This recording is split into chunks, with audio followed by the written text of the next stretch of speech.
Assalamualaikum semuanya. Waalaikumsalam.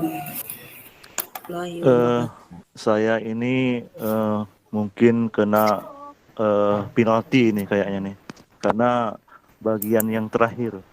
Jadi saya pikir mungkin saya mengambil kasus 3, kayaknya mungkin lebih tepat. Mungkin saya dengan Pak Niko nanti sebagai coachnya. Jadi baiklah, Siap. kami di kelompok 1 akan memperhatikan model Tirta dan bagaimana kami akan membahas kasus 3. Nanti sebagai saya sebagai Pak Haryadi Maulidi Nur sebagai coach-nya, dan Pak Niko sebagai coach-nya, dan Ibu Eni Susanti sebagai pengamat atau observasi. Baiklah, selanjutnya saya bacakan rekan kasus 3. Rekan Anda bercerita jika dia baru mendapatkan teguran dari kepala sekolah yang menerima laporan dari pengawas sekolah yang melakukan supervisi saat ia mengajar. Pengawas sekolah yang melakukan supervisi tampak keberatan ketika rekan Anda mengajar dengan memanfaatkan sumber-sumber belajar lainnya. Ketika diingatkan pengawas tersebut, rekan Anda menyampaikan bahwa jika ia tetap mengacu pada kurikulum, walaupun tidak menggunakan buku teks. Pengawas tersebut tampaknya tersinggung dan memberikan laporan tentang hal ini kepada kepala sekolah. Nah, bagaimana Anda menyikapinya? Nah, untuk hal ini saya mencoba dengan Pak Niko. Nanti situasinya atau lokasinya mungkin di SDN 17 Labai, mungkin di ruang guru. Kami bertemu, nanti Pak sebagai rekan saya, Pak Niko, nanti bercerita tentang masalahnya kepada saya sebagai guru dan sebagai rekannya. Mungkin Pak Niko bisa kita mulai, Pak Niko. Siap ya Pak Dia, saya sudah sampai di Labai sekarang ini. Oke, baik. Selamat siang Pak Adi. Pak Adi sekarang punya waktu luang nggak? Selamat siang, Pak Niko. Ada apa ya, Pak Niko?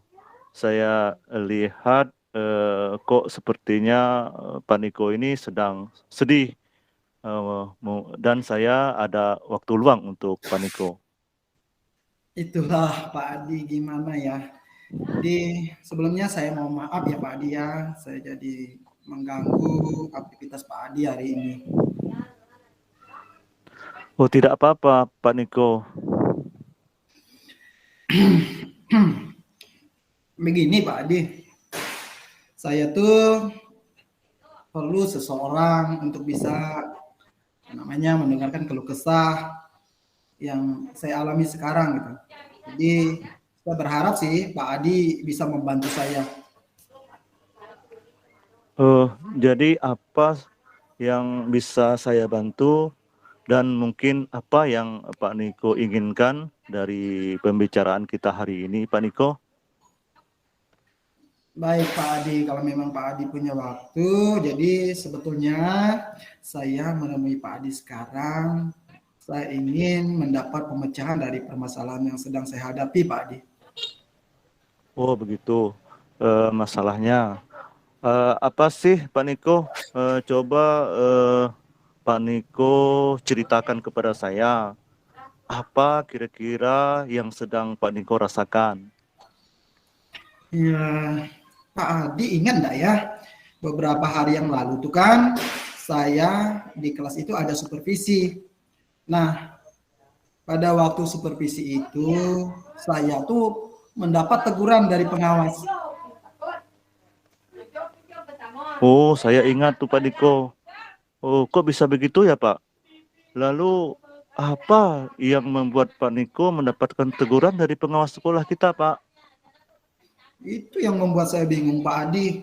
Kalau menurut saya sih apa permasalahan yang saya alami itu sih sepele sebenarnya. Oh, sepele. Oh, sepele apa sih Pak Niko? Saya ingin tahu itu Pak Niko. Ya, Oke lah, kalau seperti itu mungkin saya perlu berbagi dengan Pak Adi. Begini ceritanya, kemarin itu saat saya mengajar itu, saya tuh mendapat teguran dari pengawas. Saya juga bingung sih, kenapa kok waktu supervisi itu tiba-tiba pengawas menegur saya. Jadi intinya itu proses mengajar yang saya lakukan itu yang dikritisi oleh pengawas. Oh, begitu ya Pak Niko. Berarti Pak Niko kemarin ditegur atau dikritik oleh pengawas ya. Lalu proses mengajar yang bagaimana ya Pak Niko? Kira-kira kalau saya boleh tahu. Begitu, beliau itu nampaknya keberatan ketika saya mengajar itu, saya hanya menggunakan apa maksudnya bukan saya hanya menggunakan referensi lain, tapi dalam hal itu pada saat itu saya tuh tidak menggunakan buku teks. Mungkin itu yang menjadi masalahnya. Oh, begitu ya. Lalu eh, kira-kira bagaimana tanggapan Pak Niko dengan respon dari pengawas sekolah kita tersebut, Pak Niko? Ya, saya sih sudah sampaikan sih ke beliau kalau selama ini sebenarnya saya mengajar itu menggunakan beberapa referensi sumber belajar. Ya, kadang saya bisa mengambil buku referensi di perpustakaan, atau kadang saya juga mengambil video-video pembelajaran browser di internet dan lain sebagainya. Nah, saya juga ngapa kok ngerasa kok bisa gitu beliau sampaikan hal seperti itu. Kok beliau intinya kok merasa tersinggung gitu. Oh, jadi masalahnya begitu ya, Pak Niko. Eh, Sekarang saya mau tanya lagi nih, Pak Niko. Oh ya, gimana? Kira-kira selama ini apa yang sudah Pak Niko lakukan di dalam proses belajar mengajar Pak Niko di dalam kelas? Ya Pak Adi, jadi seperti yang sudah saya ceritakan tadi ke Pak Adi itu, bahwa saya tuh sebenarnya selama saya mengajar ini saya sudah menggunakan berbagai sumber. Nah, tadi termasuk saya mengambil buku di perpustakaan, bahkan mengajak anak menonton apa namanya belajar di lingkungan sekitar, mengamati video dan lain sebagainya. Sebenarnya memang banyak sumber belajar yang sudah saya gunakan. Lalu mengapa Pak Niko tidak menggunakan buku teks ya Pak Niko? Kalau saya boleh tahu.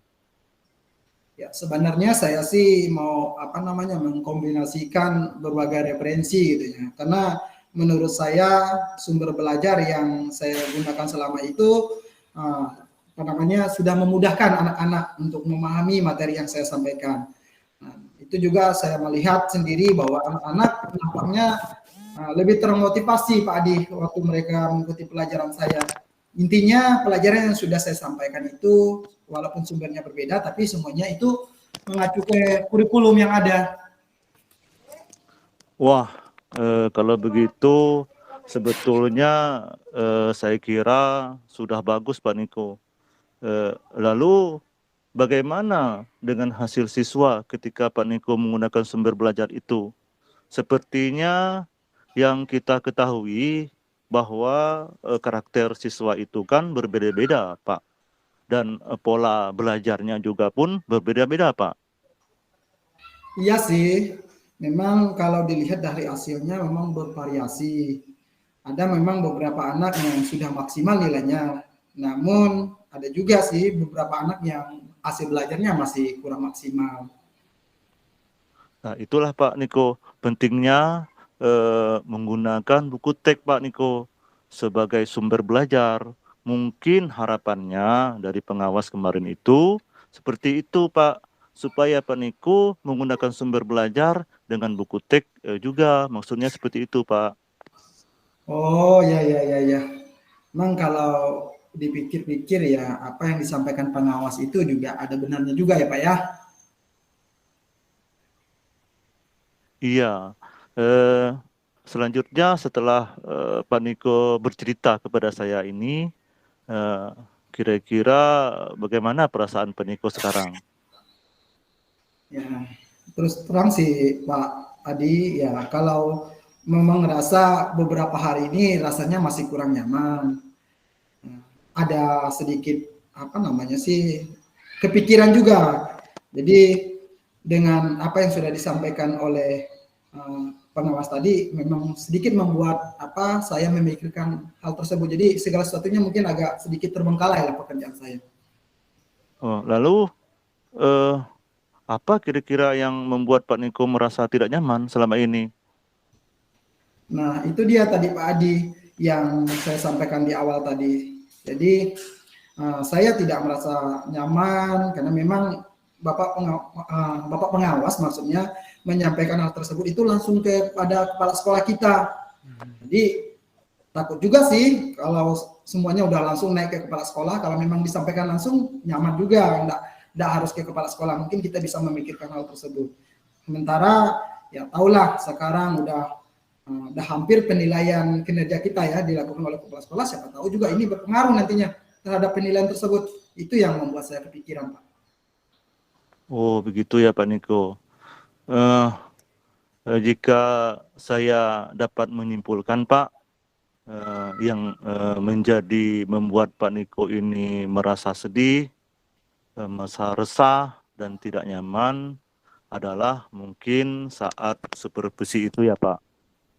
Pak Niko tidak menggunakan teks sebagai sumber belajar. Kemudian ketika pengawas mengingatkan Pak Niko memberikan argumen sehingga hal itulah yang membuat pengawas tersinggung. Lalu menyampaikan kepada kepala sekolah dan akhirnya Pak Niko jadi kepikiran ya Pak. Iya Pak, bukan sebenarnya sih bukan tidak menggunakan buku teks, cuman waktu itu saya memang tidak menggunakan buku teks Pak Adi. Jadi sekarang saya malah kepikiran nih Pak Adi, kira-kira dengan kasus ini saya nanti tuh akan dipanggil kepala sekolah atau mungkin dapat sanksi ya Pak Adi ya. Kalau menurut saya sih Pak, untuk masalah itu tentunya mungkin Pak Niko bisa mempersiapkan diri ya, jika mungkin nanti ditegur oleh kepala sekolah ya, Pak Niko harus siap mungkin menjelaskan masalah yang sebenarnya terjadi, mulai daripada saat supervisi, pada saat Pak Niko ditegur oleh pengawas, mungkin pada saat Pak Niko mengeluarkan argumen tersebut. Mungkin hal-hal itulah yang mungkin nanti Pak Niko siapkan. Alangkah baiknya jika tidak ada teguran dari sekolah, syukur alhamdulillah ya Pak Niko. Mudah-mudahan Ya, mungkin tidak ada. mudah-mudahan lah Pak Adi ya. Dari yang Pak Niko sudah sampaikan tadi, lantas apa rencana Pak Niko ke depannya?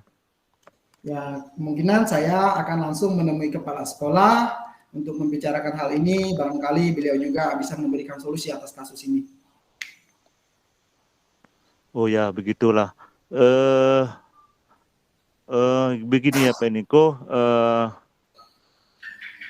karena menurut saya mengapa hal ini mungkin bisa terjadi, itulah tadi saya sudah bilang bahwa bagaimana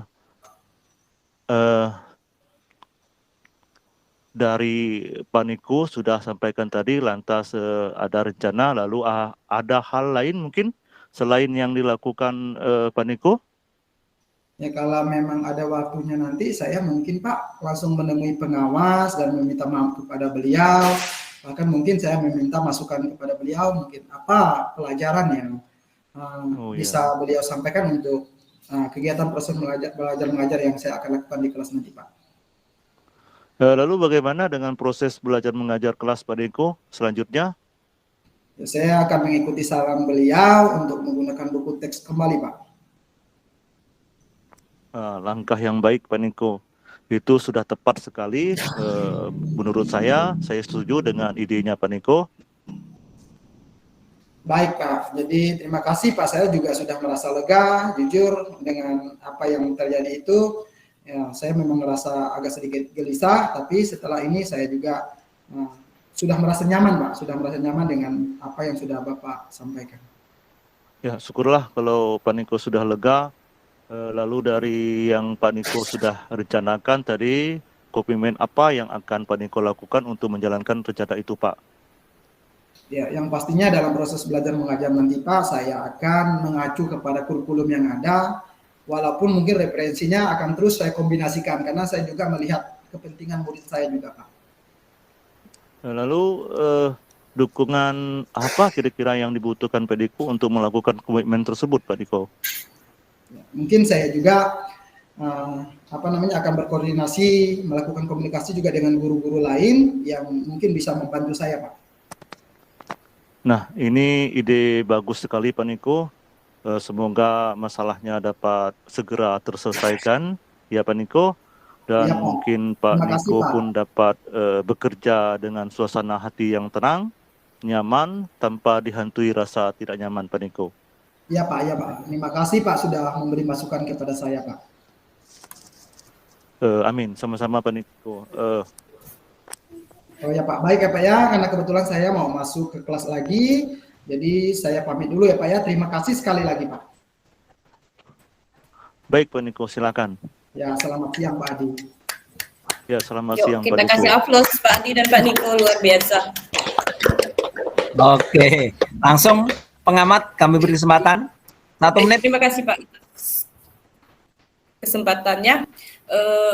Berdasarkan hasil pengamatan saya, walaupun dengan sedikit ngantuk, cuman alhamdulillah masih pendengaran masih lancar.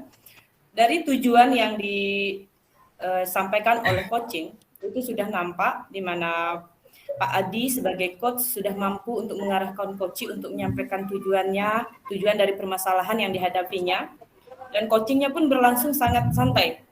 Salut saya, feel-nya dapat. Dan luar biasa, intonasinya juga sangat bagus menurut saya. Terus dari identifikasi, coach sudah mampu mengajukan pertanyaan-pertanyaan yang menjadi akar permasalahan. Dan coach juga bisa membuat pertanyaan yang mampu membuat coach untuk menemukan solusi sendiri dari masalah yang dihadapinya dengan baik. Terus rencananya atau aksi dari rencana berikutnya, sebagai coach, menurut saya Pak Adi sudah mampu menggali pertanyaan kepada coach sehingga coach itu mampu merencanakan apa yang akan dilakukannya untuk mengatasi masalah yang dihadapinya sendiri. Terus dari tanggung jawabnya, Pak Adi sebagai coach juga sudah mampu membuat coach untuk berkomitmen atas masalah dan hasil yang dicapainya untuk langkah-langkah selanjutnya. Dan juga untuk meningkatkan rasa tanggung jawab dari coach itu sendiri. Sekedar masukan Pak Adi, ada sedikit tadi saya mendengar bahasa yang ambigu seperti kata-kata mungkin atau kira-kira, sepertinya itu mulai kita hilangkan. Salah satu cara kita untuk meningkatkan rasa tanggung jawab kita juga agar lebih berkomitmen lagi. Saya rasa hanya itu Pak yang dapat saya sampaikan. Terima kasih. Assalamualaikum warahmatullahi wabarakatuh.